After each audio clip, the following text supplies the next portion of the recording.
Being lazy is the best thing you can do for yourself in school. Most students think that they need to work as hard as possible, study as hard as possible, and take zero breaks. That couldn't be further from the truth. The top 1% of students actually think lazier and work lazier. If you're new around here, my name is Mustafa Alawad, and I'm here to tell you why being lazy is actually beneficial for you in school. Let's get straight into it. Alrighty, so what I have for you guys here is just 3 simple points on why you should be lazy. I just want to make it 3 simple points just so you can retain the information and just get the point quickly. So let's just get straight into it. The first thing I want to set for you guys is the expectation here. So being lazy does not equal procrastination. Now, I make this point just because a lot of people think being lazy and procrastination are the same. No, they're not. Procrastination means that like you just like completely put off a task in its entirety. You don't even think about it, right?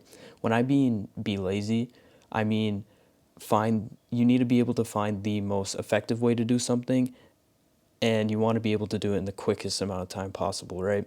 So what a lot of students, what they get stuck up on is they don't think about what's the most effective way I can do X assignment, or what's the most effective way I can study for X test, or what's the most effective way I can do X project in the quickest amount of time possible. And I really think that's what being lazy is, right?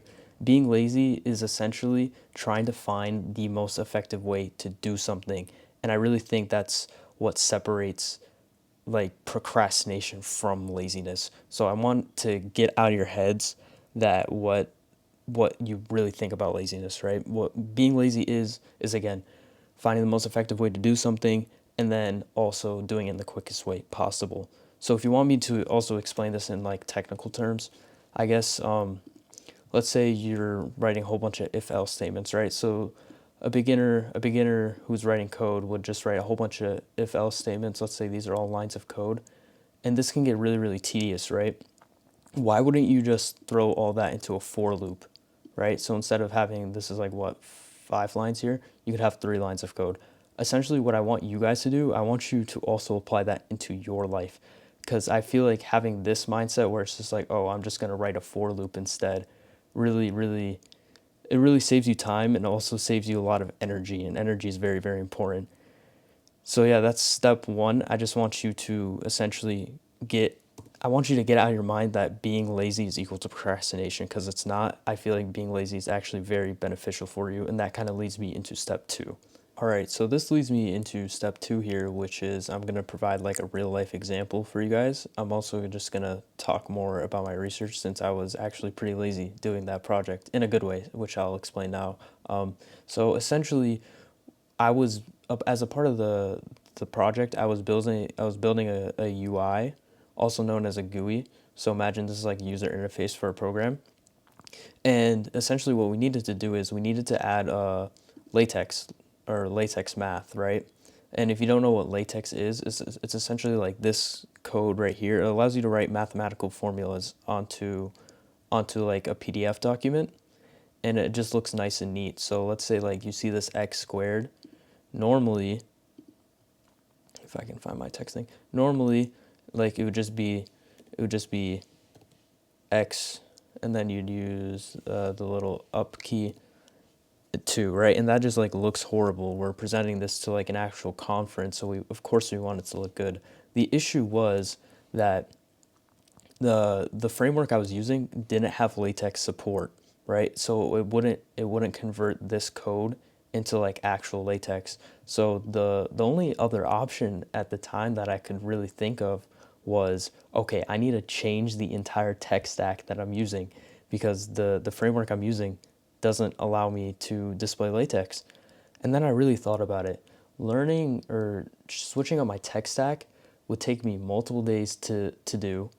It would force me to learn essentially a new language, because I was doing this all in Python. It would force me to maybe like learn HTML, CSS, and then like maybe Django to connect it all together. And that just take me a long time. So I really, really thought about it.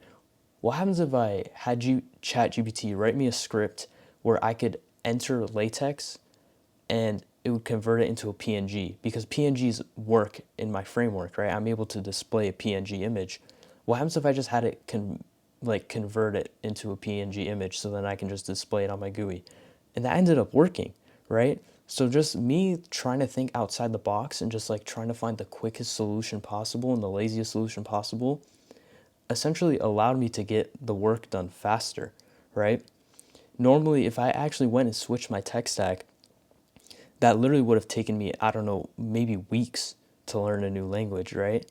Instead, I was able just to use what I already had, and I was able to get the problem fixed. I essentially made the GUI look better because we were actually able to display these mathematical equations.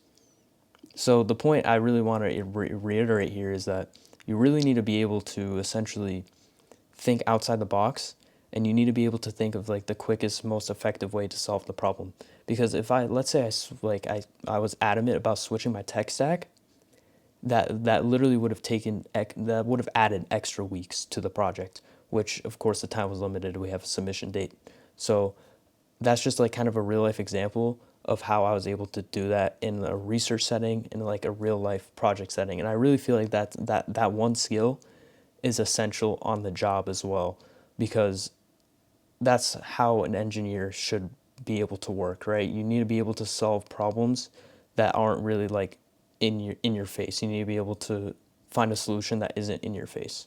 And that's kind of the point I wanted to reiterate with step number 2. And that kind of brings us into step number 3. Alrighty, that brings us to our third and final point, which is actually the conclusion. I really hope this video was able to change the way you think about laziness. All laziness really is finding the most effective way to solve a problem and doing that in the fastest amount of time possible. If you're able to do that within your projects, within your research, or within your classes, I really feel like that's going to give you a lot of time to actually keep your composure, make sure you have a lot of mental bandwidth, and also just make your life a whole bunch easier. It allows you just to have more focus and a lot more time just to do things that you actually enjoy and not feel so stressed all the time. The way I look at it is, if you're lazy, you actually end up winning. If you enjoyed the video, make sure you leave a like. My name is Mustafa Alawad. Guard your hearts. I'll see you in the next one. Peace.